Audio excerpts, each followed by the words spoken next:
today, as Jim proved to us, without talking about artificial intelligence and large language models.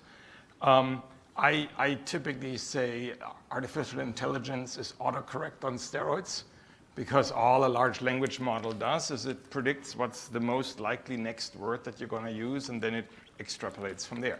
So not really very intelligent. But obviously, the impact that it has on our lives, on the reality we live in, is significant.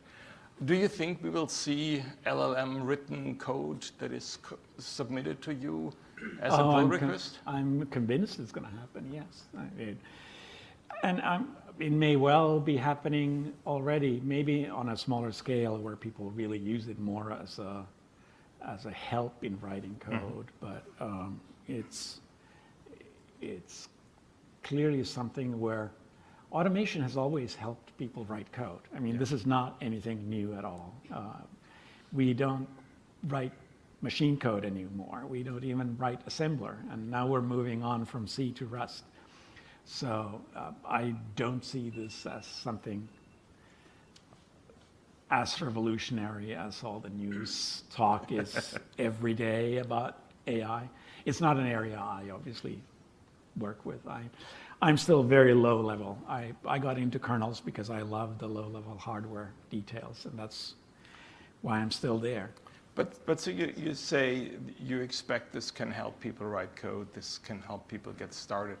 But then if we look at the previous conversation and the challenges around code reviews and maintaining, so do you think that large language models will get to the point that they can help us review code, that they can help maintain subsystems? I hope, because that's certainly one of the areas which I see them really being able to shine, to find the obvious stupid bugs. Because I mean, how many people here are actually programmers in this room? A lot. So a fair number. A lot of the bugs I write. A lot of the bugs I see other people write. They're not like subtle bugs. A lot of them are just the stupid bugs that you did not think about, and you don't need any kind of higher intelligence to find them. But having tools that warn, I mean, we have compilers that warn about the obvious, really obvious ones, but having LLMs that warn about slightly more subtle cases where it may just say, this pattern does not look like the regular pattern. Are you sure this is what you mean? And the answer may be, no, that was not at all what I meant. You found an obvious bug. Thank you very much. So I do think that LLMs are going to be a big, you call them disparagingly, like autocorrects on steroids. And I actually think that they're way more than that, and how most people work is, we all are autocorrects on steroids to some degree. And I see that as a tool that can help us be better at what we do. But I've always been optimistic. The whole hopeful. Hopeful was the word you had. Yes. Helpful, hopeful, and humble. Hopeful and humble. That's my middle name. But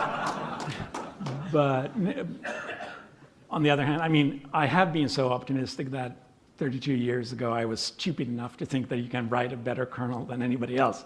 So you have to kind of be a bit too optimistic at times to make a difference. So my approach to LLMs really has been that, hey, this is wonderful. This is going to...